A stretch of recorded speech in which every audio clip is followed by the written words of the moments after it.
Explaining the First Gulf War. During the 1980s, Iraq fought against Iran during the Iran-Iraq War, and it damaged its economy. The leader of Iraq at the time, Saddam Hussein, attempted to rebuild the economy. This, however, would not be so easy. He feared that an anti-Iraqi coalition was being formed after his rival, President Bashar al-Assad of Syria, had talks with the Kuwaiti president and the Egyptian president. He refused to pay debts back to his neighbors and accused Kuwait of drilling into the Rumaila oil field in Iraq.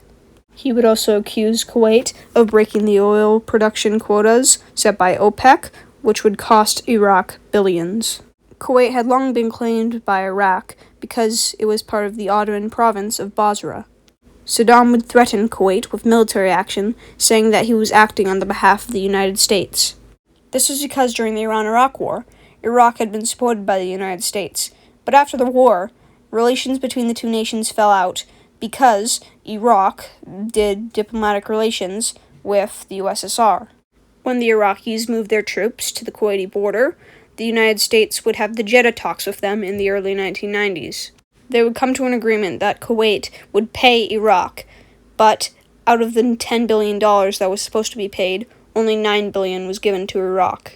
Saddam would use this to justify war against Kuwait, and 2 days later, the Iraqi troops would invade Kuwait.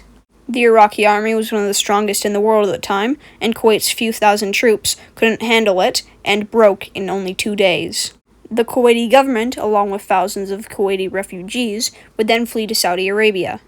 Kuwait was now under Iraq's control. Saddam would then put his cousin, Ali Hassan al-Majid, in control of the newly Iraqi Kuwait. Saddam would then threaten the Saudis by placing troops on their border. The U.S., which at that point had had enough, would then launch Operation Desert Shield. The U.S. would send 500,000 troops over to the Saudi-Iraqi border to deter the Iraqis from invading the highly oil-rich border regions, which the U.S. needed. The UN would condemn the actions of Iraq, and then would put sanctions on Iraq. The Arab League was split on the matter, however, as countries like Libya, Sudan, and even the PLO supported Iraq. Saddam would then ask for a few things. He would ask for Israeli troops to leave Arab lands, Iraqi access to the Persian Gulf, and a favorable trade deal with the U.S. He would also appear on TV with Western hostages. The UN would then give Saddam until mid-January of 1991 to withdraw from Kuwait, or else. At this time, President Bush of the United States would build a coalition of over 30 nations to go against Iraq. The deadline for leaving Kuwait was up, and Saddam had not left Kuwait. The U.S. would go into DEFCON 2 for the first time since the Cuban Missile Crisis. They would then launch Operation Desert Storm. A massive air campaign was launched, wherein over 100,000 bombs were launched on Iraq, devastating the Iraqi army. These bombs would destroy a great deal of the Iraqi Air Force, they would destroy their communications, and a great deal of Scud missile launchers.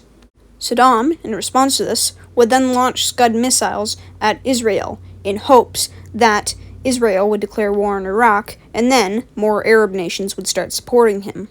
The United States, however, would keep Israel from declaring war, and in January of 1991, Iraq would invade Saudi Arabia. In the town of Khafji, the Iraqis were quickly kicked out by the coalition along with air support. Instead of immediately counterattacking the Iraqis, they instead waited for a while. The Iraqi Soviet-produced and locally produced tanks were much weaker than the coalition's tanks. Because of this, the coalition would then quickly capture defensive bunkers on Iraq's border. Before the coalition invaded, they would launch a huge artillery attack which would destroy just over 20 artillery Iraqi battalions. The U.S. would then fake an attack on Wadi al-Majid, forcing the Iraqis to reinforce their position in the south. The coalition would then attack the relatively undefended Iraqi southern deserts. Even though Iraq launched many battles against the coalition, these would mostly fail, and Saddam would launch a full-scale retreat. Even though Marines still had to fight to gain control back of the Kuwaiti International Airport, the Emir was restored back to power in Kuwait. He would then begin to persecute suspected Iraqi sympathizers. As the Iraqis retreated, their convoy was heavily bombed. While the Iraqis were retreating, though, they did set fire to hundreds of oil wells, and on the 28th, they signed a ceasefire. They chose not to invade Baghdad because they believed a rebellion would topple Saddam.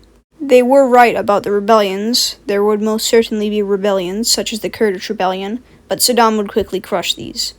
In conclusion, the First Gulf War was a large war between Iraq and over 30 nations, but even though after the war international sanctions were placed on Iraq, Saddam Hussein managed to stay in power until 2003 when the United States invaded Iraq again. Thank you for watching this video on the First Gulf War.